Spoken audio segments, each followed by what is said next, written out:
So that means that what we have is still a great product in MSAR and in bioMSAR, but it also means that we have to make sure that we highlight that it's also price competitive, and particularly MSAR offers price competitiveness. So that's where our focus has to be. Hello, you're watching Proactive. I'm joined by Peter Borup, the CEO of Quadrise. Peter, you announced your half-year results this morning. Can you talk us through the main points of the announcements and how things have been progressing?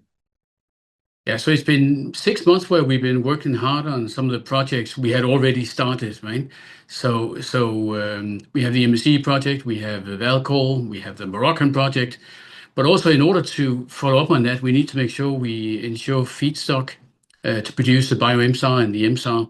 At the same time, we've spent some time on how do we make sure that our innovation speed or our product to market can be increased. So that's basically what we've been focusing on. Being a smaller partner in all the relationships we have, we try to push the timelines as much as we can. But to some extent, what we need to focus on is also our strategy. So focusing on what can we deliver, what can we push, what can we control ourselves.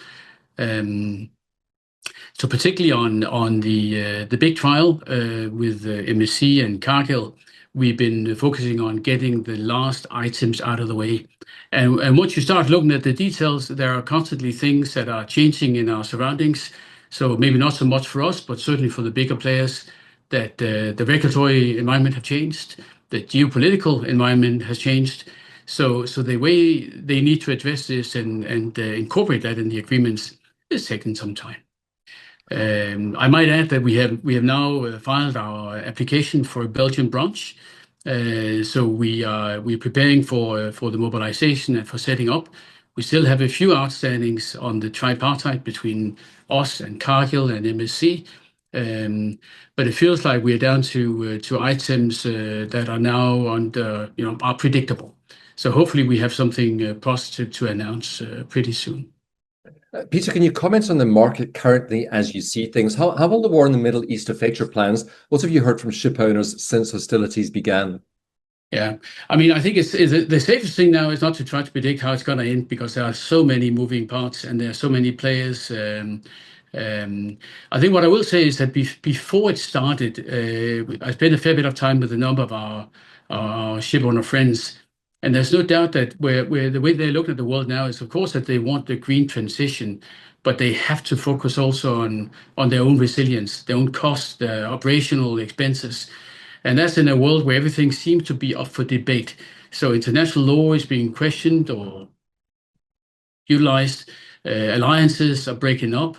Supply chains are changing because are we buying from this party or that party? And what used to be a globalized world is now, I think, still globalized, but there's a regional twist to it, right?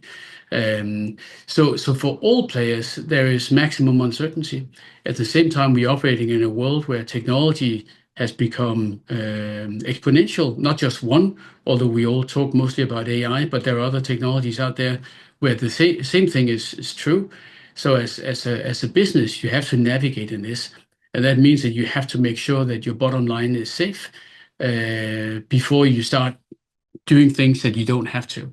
So that means that what we have is still a great product in MSAR and in bioMSAR, but it also means that we have to make sure that we highlight that it's also price competitive, and particularly MSAR offers price competitiveness.